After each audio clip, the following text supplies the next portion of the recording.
Lawyer আমাকে বলতেছে এটা 44,000 আছে, 44 লাখ টাকা নাই। তো আমি যখন যাই তখন আমার পলিসি নাম্বার দিয়ে 1 নাম্বার কাউন্টার এই আলীর কাছে পাঠায়। আমার আব্বু তো টাকা পায়, আমি কেন এই টাকাটা নিব? আব্বুর মিড লাইফে একটা ছিল পলিসি, সেখান থেকে আমি নমুনি আর কি, আমি বড় মেয়েটার, আমি নমুনি। আমি অলরেডি মিড লাইফে দরখাস্ত করার পরে ওনারা আমাকে একটা চিঠি পাঠায়। এরপরে আমি আবার ঈদগাতে আসে একটা দরখাস্ত করি ওই চিঠির ইয়েতে। তো সেখানে বলা হয়েছে আমার আব্বু প্রিমিয়াম পাবে না, যখন খোলে তখন ভুল তথ্য দিছে, ওনার অ্যাবিলিটি নাই, এরকম কিছু একটা ওনারা লিখছে আর কি। এর মাঝে যেহেতু আমার আব্বা মার্ডার হয়েছে, আমি মামলা নিয়ে আমার আব্বুর আরো দুটো ছিল গার্ডিয়ানে এবং সোনালীতে, তারাও দিয়ে দিছে, তারা কোনো ইয়ে করে নাই। এরপরে আমি ঢাকাতে এসে লিগ্যাল নোটিশ পাঠাই তাদের কাছে, তারা একটা অলরেডি উত্তরও পাঠাইছে লিগ্যাল নোটিশে। ওরা 4 সপ্তাহ একটা সময় নিছে।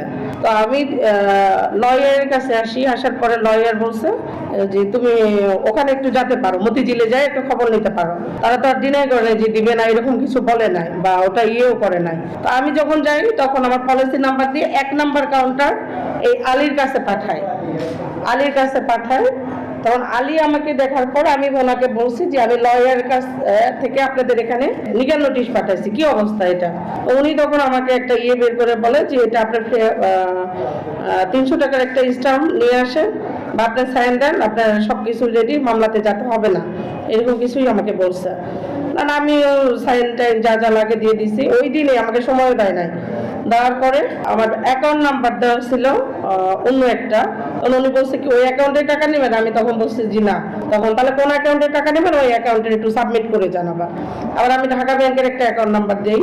তখন বলে যেহেতু আপনি লিগ্যাল নোটিশ পাঠাইছেন, আপনার সব কাজে রেডি, টাকা পাওয়া যেতেন এতদিন, আপনি ওই লয়ারের থেকে একটা প্রত্যয়নপত্র যে আপনি যে এটা করতেছেন না, মানে টাকাটা নিচ্ছেন আর মামলার ইয়েতে যাবেন না, একটা প্রত্যয়নপত্র ওনাকেই লিখে দিতে বলেন, এটা ইয়ে করে ফেলে উল্টো করতেছেন।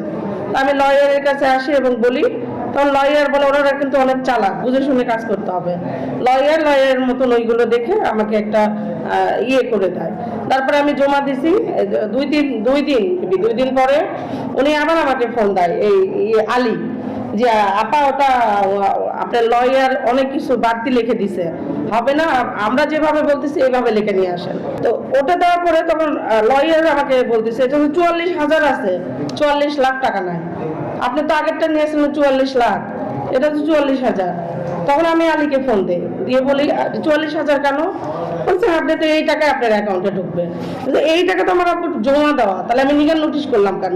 আর এই টাকা যদি আমি নিতাম তাহলে তো 22 সালে আমি টাকাটা উঠায় নিতাম। এটা আমার আপু তো টাকা পায়, আমি কেন এই টাকাটা নিব? ওনার সাথে আমার অনেক তর্ক।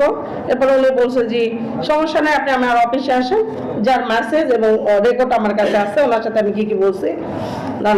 তারপরে আমি পরের দিন ওনার অফিসে যাই, উনি মেবি 2 তলাতে আমাকে নিয়ে যায়, কি যেন ওনার নাম, ওনাকে উনি যায় আমার সাথে অনেক তর্ক করছে। পরে আমি বলছি আমার মূল কাগজ আমি ফেরত নিব, আমি 44 লাখ টাকার কোনো সাইন আমি করিনি, 44 লাখ টাকা সাইন করছি, 44,000 টাকার আমি সাইন করি নাই। 44,000 টাকা তোমার আব্বুর টাকা এটা। তো তখন উনি বলছে সমস্যা নেই, আপনার পেপারস আপনি নিয়ে যান, আমাদের কাছে তো ডকুমেন্টস থাকলো, লয়ারের মাধ্যমে যা হবে তাই।